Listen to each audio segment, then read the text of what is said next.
خادم خدمت گزار ہاتھ چومے پاؤں چومے، کہنے لگا ہمارے تو بھاگ جاگ اٹھے، ہمارے گھر میں نارائن آ گئی، ہمارے گھر میں دیوتا آ گئے۔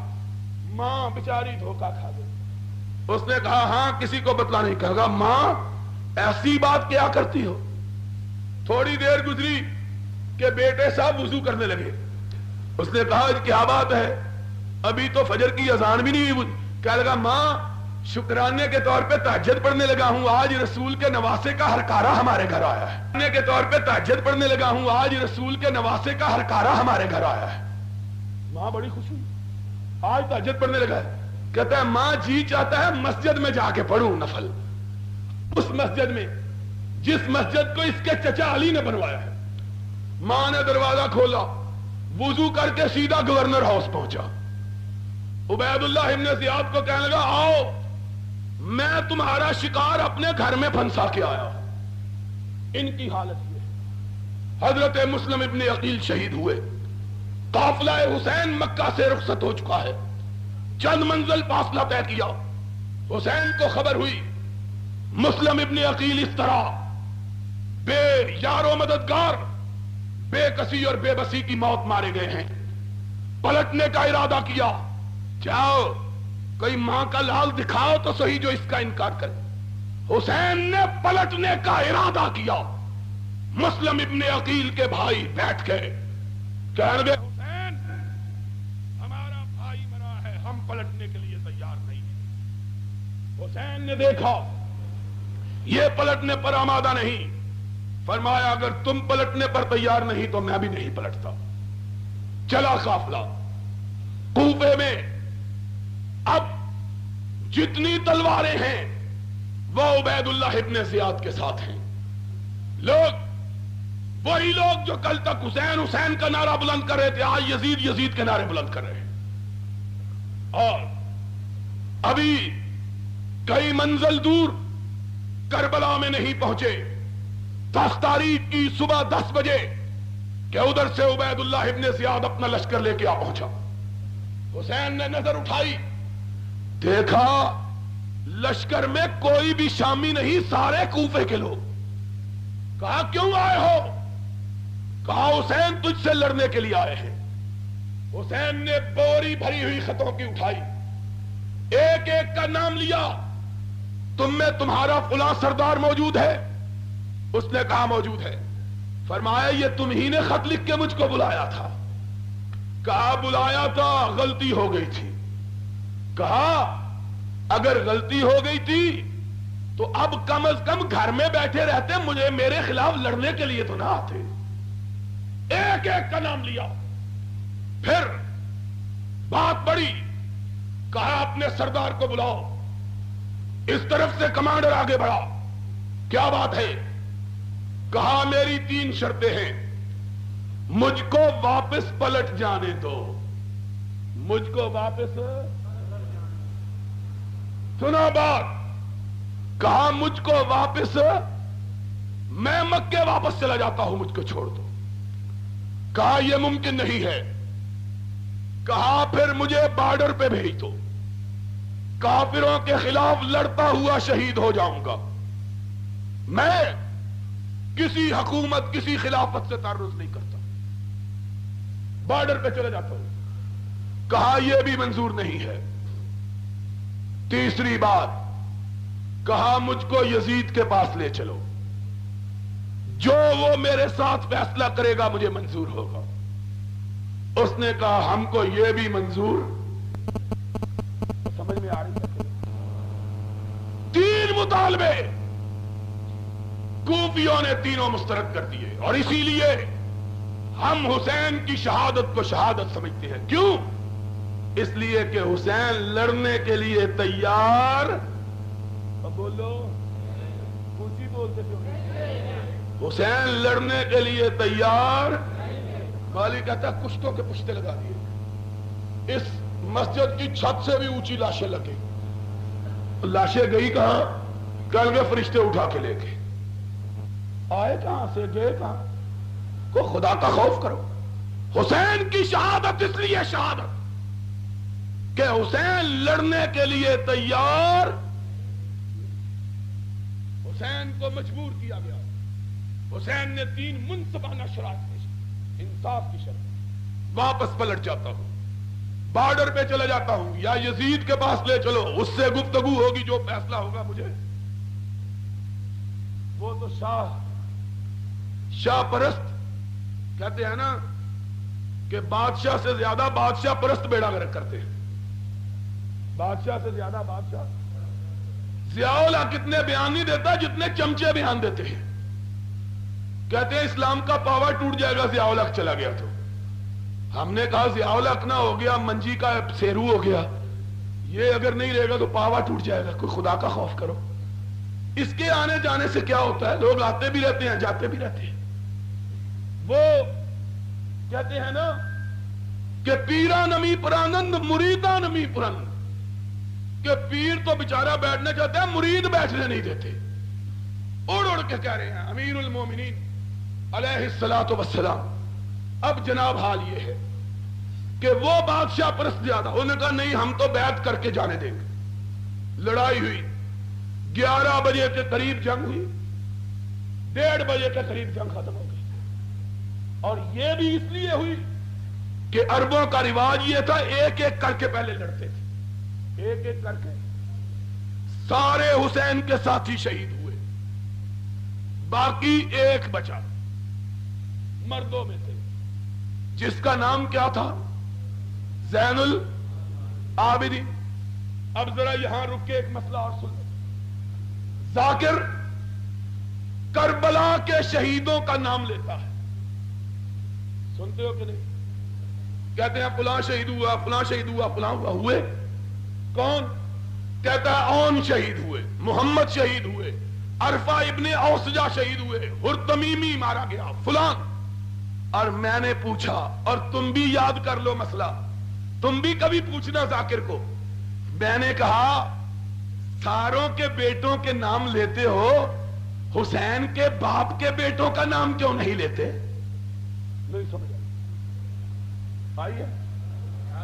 اور دوسروں کے بیٹوں کا نام لیتے ہو کہ جعفر طیار کے بیٹے مارے گئے، عقیل کے بیٹے مارے گئے، عبداللہ ابن جعفر کے بیٹے مارے گئے، اوسجہ کا بیٹا مارا گیا. اور یہ کیوں نہیں بتلاتے کہ علی کا بھی کوئی بیٹا شہید ہوا ہے کہ نہیں؟ کیوں نہیں بتلاتے؟ کیوں نہیں بتلاتے؟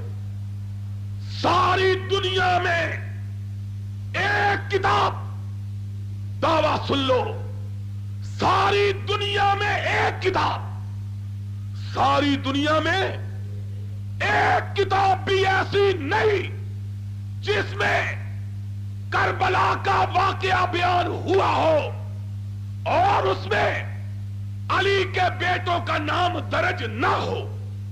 دنیا میں ایک کتاب بھی ایسی نہیں جس میں کربلا کا واقعہ لکھا گیا ہو اور علی کے بیٹوں کا نام نہ لکھا گیا.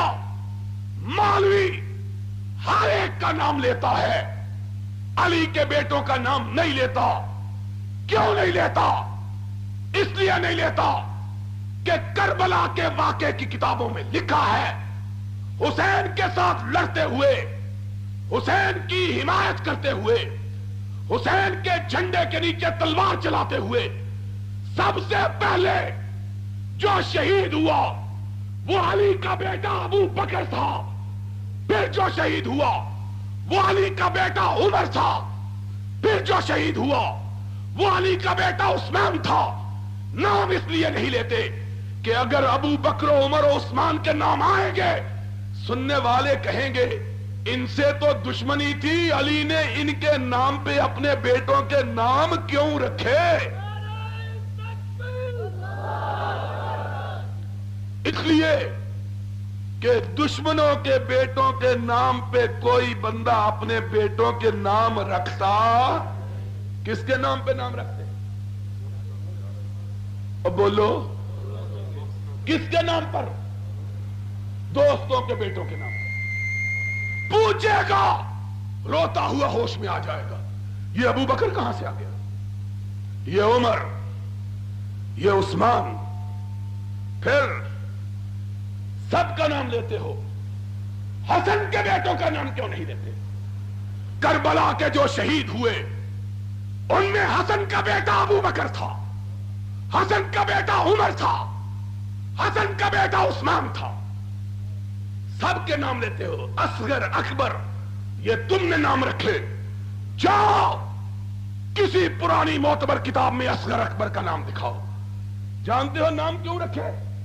چھپانے کے لیے کہ حسین کا جو پہلا بیٹا شہید ہوا، حسین کا اپنا بیٹا اس کا نام ابو بکر تھا، حسین کا جو دوسرا بیٹا شہید ہوا اس کا نام عمر تھا، حسین کا تیسرا بیٹا شہید ہوا اس کا نام عثمان تھا.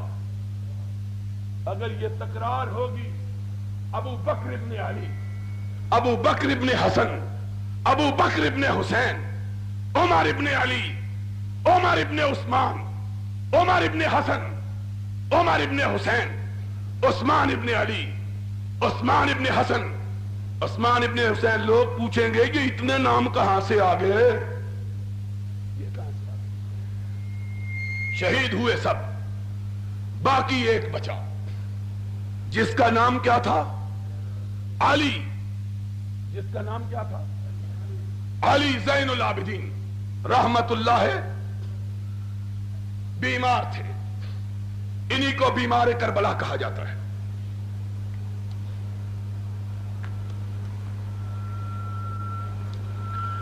اونٹ پر محمل میں کجاوے پہ ان کو لادا گیا. چلے اب ذرا سنو بات کو. کوفہ کے بازاروں سے گزرے، کتاب تیری تاریخ یعقوبی شیعہ کی. علی زین العابدین کوفہ کے بازاروں سے گزرے، دیکھا لوگ رو رہے ہیں، عورتیں بھی رو رہی ہیں اور مرد بھی رو رہے ہیں. اپنے سر کو اٹھایا، بہن نے آسرا دیا، کہا بہن یہ کون لوگ ہیں؟ کہا یہ تیرے باپ کے شیعہ، کوفے کے شیعہ ہیں. کہا بہن یہ کس کو روتے ہیں؟ بہن نے جواب نہیں دیا. پاس پڑوس چلنے والوں نے جواب دیا، زین العابدین یہ تیرے باپ کو روتے ہیں. تاریخی الفاظ اور شیعہ کتاب کے. کہا من قتلہ اذن، اگر کوفی میرے باپ کا ماتم کرتے ہیں تو مجھے یہ تو بتلا دو میرے باپ کا قاتل کون ہے. خود قتل کیا، خود رو رہے ہیں، خود مارا، خود شہید کیا، خود ماتم. من قتلہ اذن، اگر یہ میرے باپ کے قاتل نہیں تو میرے باپ کے قاتل کہاں سے آئے تھے؟ انہوں نے دیکھا کہ ان پر وہ تہمت لگی جو قیامت تک ان کی دھوئی جا سکتی. خود بلایا، خود مروایا، خود بلایا، خود مروایا. انہوں نے سوچا اب کیا کیا جائے، اس تہمت کو دور کیسے کیا جائے.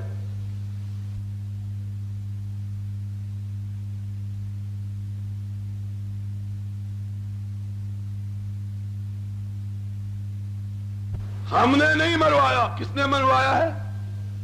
ابو بکر نے رضی اللہ تعالی. ہم نے نہیں مروایا، عمر نے مروایا ہے رضی اللہ تعالی. ہم نے نہیں مروایا، عثمان نے مروایا ہے رضی اللہ تعالی. پوچھنے والے نے پوچھا اہم کو، کربلا کے واقعے سے 50 40 30 برس پہلے یہ لوگ تو رخصت ہو چکے، انہوں نے کیسے مروایا؟ کوئی سمجھ آ رہی ہے بات؟ یار نہیں سمجھ آ رہی تو جان چھڑو. پھر آ رہی ہے؟ کتنی دیر تک آئے گی؟ کیوں بھائی سننا چاہتے ہو بات کہ نہیں؟ پچھلے ستے دن میرا خیال ہے.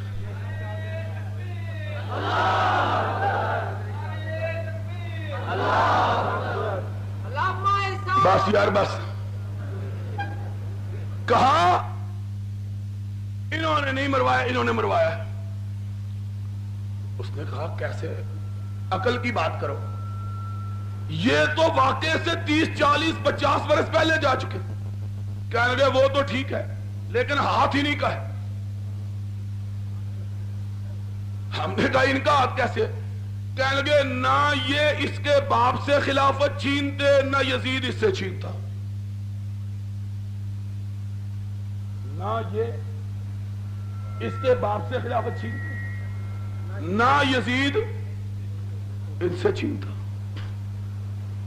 وہی میں نے کہا، کبھی کبھی کہا کرتا ہوں، کسی شاعر نے کہا تھا مگس کو باغ میں جانے نہ دیجو کہ ناحق خون پروانے کا ہوگا، کہ پروانہ جو شمع پہ جلتا ہے یہ پروانے کا شمع کا قصور نہیں، کس کا ہے؟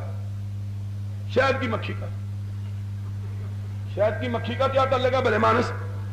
کہنے لگا شہد کی مکھی باغ میں گئی، وہاں پھول لگے، اس نے ان کا رس چوسا، اس رس چوس کے شہد کا چھاتا بنایا، وہاں شہد سجایا، شہد کے چھاتے سے موم بنا، موم سے موم بتی بنی، موم بتی جلی اور اوپر پروانہ آیا۔ اس لیے قصور موم بتی کا نہیں، شہد کی مکھی کا ہے۔ یہ بات ہوگی نا؟ کہہ لگے نہ خلافت ابو بکر و عمر و عثمان رضوان اللہ علیہم اجمعین علی سے چھینتے، اور نہ ہی یزید حسین سے چھینتا، اور نہ ہی یہ واقعہ کربلا ہوتا۔ اس لیے معلوم ہوتا ہے قصور ان کا ہے۔ ہم نے کہا اگر صدیق و فاروق نے علی کی خلافت چھینی تھی، ٹھیک ہے نا، اور یہی سنتے رہے ہو نا 10 دن، یہی ہے نا بات، مگر نہ صدیق و فاروق کا تذکرہ کیوں؟ مسئلہ تو خلافت، اور مسئلہ ویسے حل نہیں ہو سکا تو اذانوں میں کہنے لگے علی ولی اللہ وصی رسول اللہ خلیفۃہ بلا فصل۔ کسی نے کہا کہ تیرے شریک کا چہرہ سرخ ہے، کہنے لگا کوئی بات نہیں، میں تھپڑ مار مار کے سرخ کر لوں گا۔ بن نہیں سکا، یہ اذان سے بنا رہا ہے مولوی، سمجھتا ہے میری اذان دینے سے علی خلیفہ بن جائے گا۔ علی ولی اللہ وصی رسول اللہ خلیفۃہ، یعنی رسول کا بلا فصل خلیفہ کون ہے؟ علی۔ تیری اذان سے تو نہیں بن جانے، تیری اذان سے کیا فائدہ؟ کہتے ہیں انہوں نے چھینی۔ ہم نے کہا نقل کی بات بعد میں کریں گے، عقل کی بات پہلے سن لو۔ اگر انہوں نے چھینی تھی جس طرح یزید نے چھینی، تو حسین نے یزید کے خلاف خروج کیا تو باپ نے ابو بکر کے خلاف کیوں نہیں کیا؟ اگر نہیں سمجھ آئی، نہیں آئی، آئے گی تو جو میں کہاں گا آ گئی ہے، نہیں آئی۔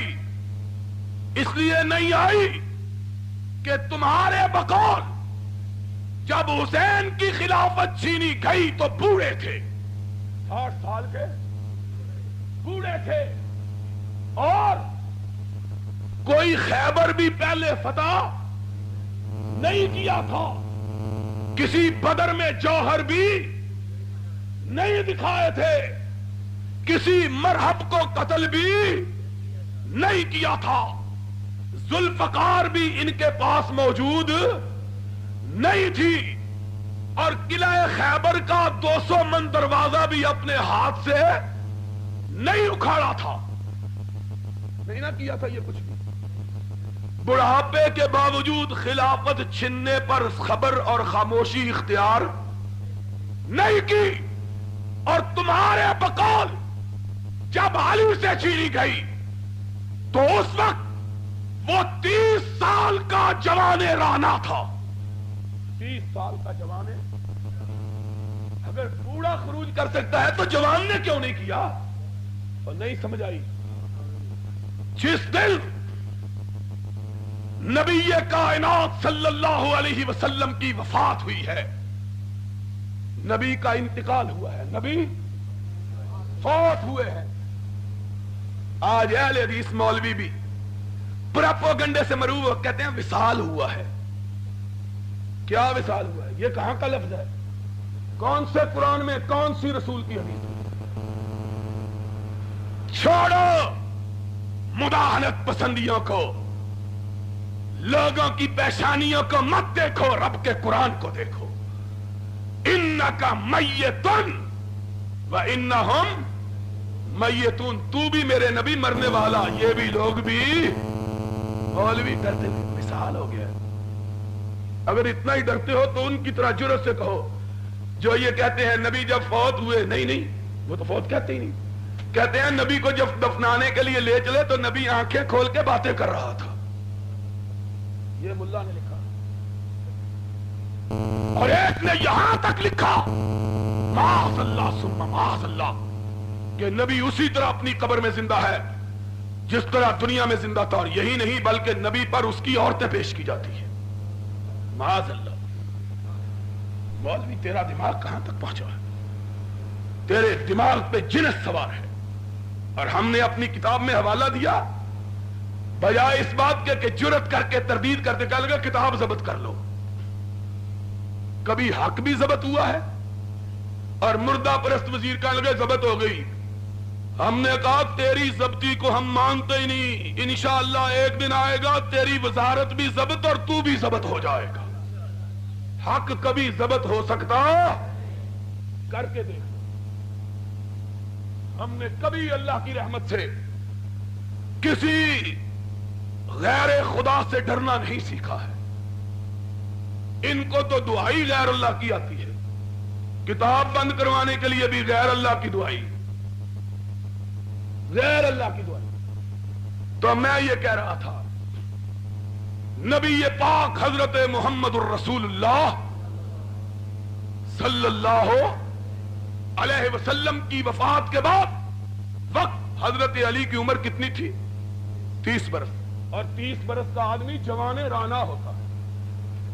30 برس کا آدمی جوان بھرپور جوانی 30 سال کی ہوتی ہے. اگر 60 سال کا بوڑھا اپنے حق کے چھننے پر خروج کرتا ہے تو 30 سال کے جوان نے کیوں نہیں کیا؟ اور 30 سال کا جوان وہ ہے کتنے گیا کھڑا مولوی عبدالغفور. مولوی صاحب بیٹھے تھے ہو نا.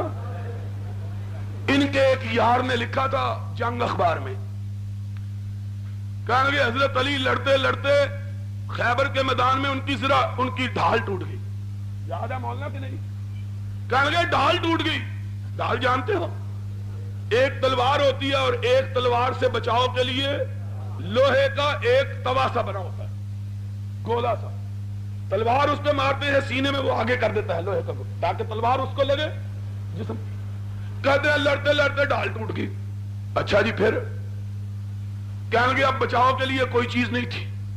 پھر کہنے لگے سامنے خیبر کا دروازہ تھا قلعے کا، اور دروازہ کتنا وزنی تھا؟ کہنے لگے 40 آدمی مل کے اسے کھولتے اور بند کرتے تھے. 40 آدمی دھکا لگاتے تھے تب بند ہوتا تھا. 100 گز لمبا 40 گز چوڑا. کوئی 100 من تو ہوگا نہیں، 200 من تھا ظاہر ہے. کیا حضرت علی نے دیکھا اور کچھ نہیں، وہ دروازہ ہے، کڑے میں ہاتھ ڈالا، بایاں ہاتھ ہلایا، زور سے دھکا دیا، دروازہ اکھڑ کے ہاتھ میں آ گیا. اس کو ڈھال بنا لیا، تلوار چلانے لگے. میرا بچہ جب میں پڑھ رہا تھا یہ واقعہ جنگ میں چھپا، ویسے تو شیعہ کتابوں میں ہے، سنیوں کی بھی تو مت ماری گئی ہے نا، اس نے بھی لکھ دیا. بدقسمتی سے وہ بریلوی نہیں تھا. اس نے یہ واقعہ لکھا. میرا بیٹا کہنے لگا ابو یہ 100 گز لمبا 40 گز چوڑا تلوار کہاں سے چلا رہے تھے؟ میں نے کہا بیٹا درمیان سے کھڑکی نکال لی تھی تلوار سے. میں نے کہا اگر عقل کی بات کرے تو آدمی گپ کیسے مار سکتا ہے؟ گپ تو تب مارتا ہے جب سارے سننے والے بیوقوف ہوں. کہا اتنا بہادر. ہم نے کہا تمہاری بات مان لیں. جو اتنا بہادر تھا 200 من وزنی دروازہ ایک ہاتھ میں اکھاڑ لیتا تھا، اس نے کیوں نہیں خروج کیا؟ اگر خلافت چھینی گئی ہوتی تو شیر خدا فاتح خیبر سارے مرحب جنگ بدر کے ہیرو مارکہ حنین میں جہاد کرنے والے اس علی کو خروج کرنا چاہیے تھا، کیوں نہیں کیا؟ بیٹے نے اگر کیا تو باپ نے کیوں نہیں کیا؟ اور باپ کی قوت کا عالم تیری کتاب تفسیر کے اندر لکھا ہوا ہے، ان کی تفسیر بھی دیکھ لگا، تیری تفسیر صافی میں لکھا ہے علی اتنا بہادر تھا، ایک دن ابو بکر نے کوئی بات کی، مزاج پہ ناگوار گزری، پاؤں زمین پہ مارا، زمین پہ زلزلہ طاری ہو گیا، زمین اس طرح ہلنے لگی جس طرح گھڑی جو پرانی ہوتی تھی اس کا پینڈولم ہلتا ہے، مدینے کی بستی اوپر سے نیچے اور نیچے سے اوپر، حضرت ابو بکر کا رنگ اڑ گیا، اڑنا ہی چاہیے تھا کہ نہیں؟ زمین اوپر کی نیچے، حضرت ابو بکر نے ڈرتے ڈرتے عمر کو کہا، عمر علی دے گوڈے پھڑ لے، نہیں تے آج ساری کائنات تباہ ہو جائے گی۔ آدھا منٹ اور گزر گیا، ساری کائنات میں کوئی مرد بھی زندہ باقی، حضرت عمر نے گوڈے پکڑ لیے، علی جان دیو، معاف کر دیو۔ حضرت علی نے دیکھا، کہنے لگا میری قوت کا پتہ چلا، کہنے لگے معافی دے دیو۔ حضرت علی نے پھر پاؤں مارا، زمین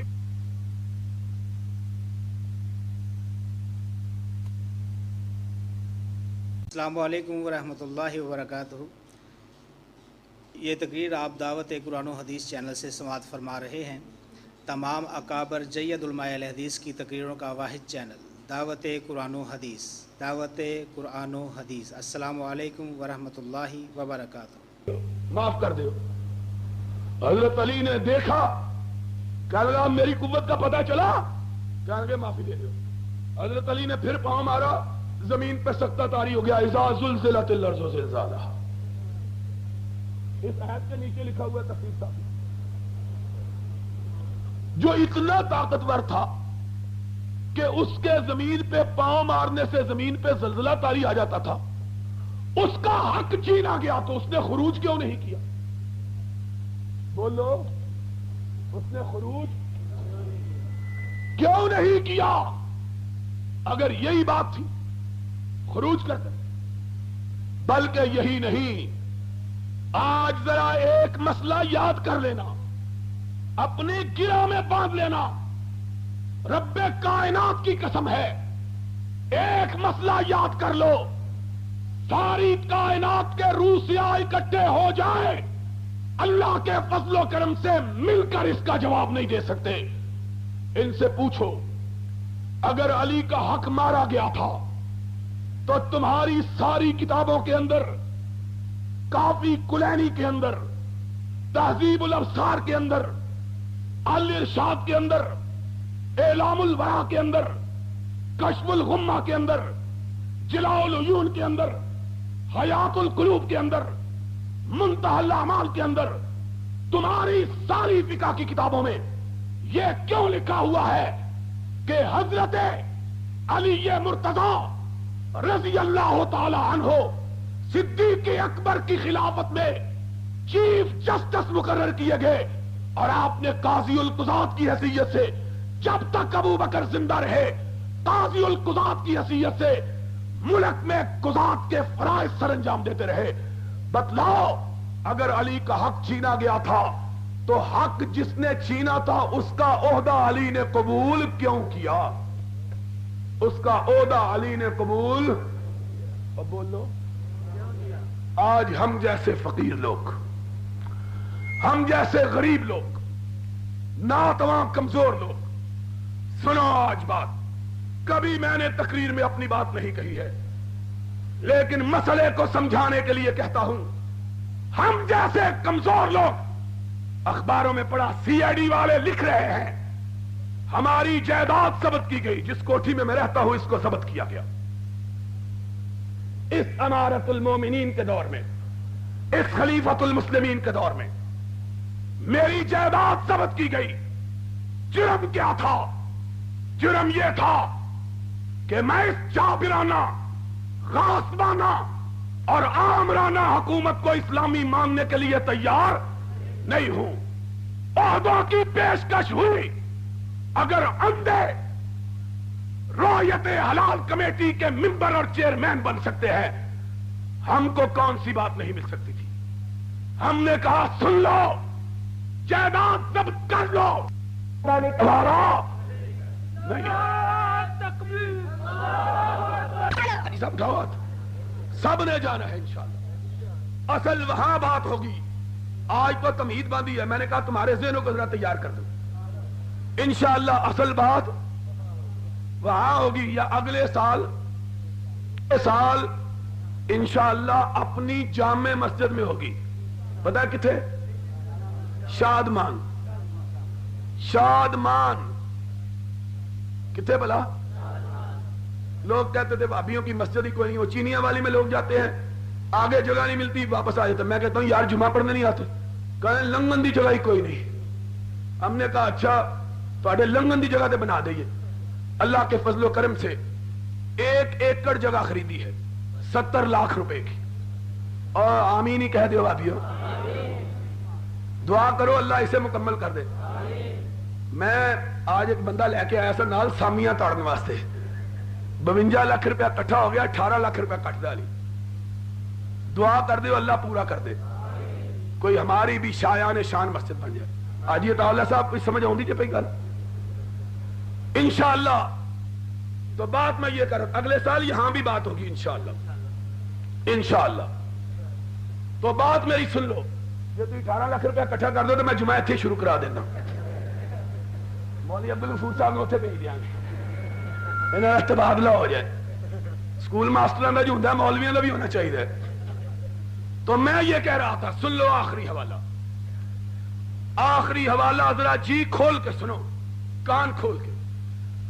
کہتے ہیں خلافت، مسئلہ خلافت، کہتے ہیں جناب اگر صدیق و فاروق و عثمان نہ چھینتے تو یزید کو بھی چھیننے کی جرت۔ ہم نے کہا 1 منٹ کے لیے مان ہی لیتے ہیں کہ صدیق و فاروق و عثمان نے چھین لی تھی، مان لیتے ہیں، اور پھر تو علی کے قبضے میں آ گئی تھی، بولو آئی کہ نہیں؟ اور سن 35 ہجری میں آئی کہ نہیں واپس؟ پھر حضرت علی کے حصے میں آئی، اور پھر کیا ہوا جب گھر میں آ گئی پھر اٹھا کے معاویہ کو کیوں دے دیا تھا؟ ایک بات، اور دوسری بات سن لو، اگر انہوں نے خلافت چھینی ہوتی، تمہارے 6 شیعہ مورخوں نے لکھا ہے، مسعودی نے مروج الذہب میں، یعقوبی نے تاریخ میں، اربلی نے کشف الغمہ میں، انہوں نے لکھا کہ حضرت عمر نے اپنے دور خلافت میں 4 مرتبہ حضرت علی کو اپنا قائم مقام سربراہ بنایا تھا حکومت کا۔ کتنی مرتبہ؟ 4 مرتبہ۔ خود سفر پہ گئے، قائم مقام صدر کس کو بناتے گئے؟ حضرت، اگر حضرت علی کی غصب ہوئی ہوتی تو پھر ضیاء الحق نو کہو ہاں سانو ایک دن قائم مقام بنا کے دیکھے ذرا، ایک دن بس دیکھ لے، یہ پھر قریب آ گیا ساڈا نام ہٹا دئیو۔ اگر حضرت علی رضی اللہ تعالی عنہ یہ سمجھتے فاروق و صدیق نے میری خلافت چھینی، تو جب قائم مقام صدر بنے، حکمران بنے، مدینے کے سربراہ بنے، تو اس وقت ان کو واپس دینا چاہیے نہیں تھی۔ لیکن کیا ہوا؟ جانے لگے عمر، قائم مقام بنا کر گھوڑے کی لگام تھام دی، کہا عمر مت جاؤ، اگر تم پہ افتاد آ گئی تو مومنوں کی امت باقی نہیں رہے گی۔ انکا کل قطب للرحا، اے عمر تو چکی کے لیے اس کے کیل کی طرح اور تسبیح کے دانوں کے لیے ان کے امام کی طرح ہے۔ اگر امام موجود نہ ہو تو تسبیح کے دانے موجود۔ اگر علی ان کی خلافت کو درست نہ مانتے تو پھر حضرت علی کو ان کی اتنی خیر خواہی کی ضرورت نہیں تھی۔ معلوم ہوتا ہے کہ علی بھی سچا، حسن بھی سچا، حسین بھی سچا، صدیق بھی سچا، فاروق بھی سچا، ذوالنورین بھی سچا، رضوان اللہ علیہم اجمعین، اور جھوٹے رہ گئے ہو تو تم ہی رہ گئے ہو۔ اگر ان کی آپس کی محبت، ایک دوسرے کا احترام نہ ہوتا، ایک دوسرے سے تعلقات نہ ہوتے، تو کبھی اس طرح کے واقعات دنیا کی تاریخ میں موجود نہ ہوتے۔ اللہ سے دعا ہے اللہ ہمیں حقائق کو سمجھنے، حق پر عمل کرنے کو اپنے سینوں میں بسانے کی توفیق عطا فرمائے۔ وآخر دعوانا ان الحمدللہ رب العالمین۔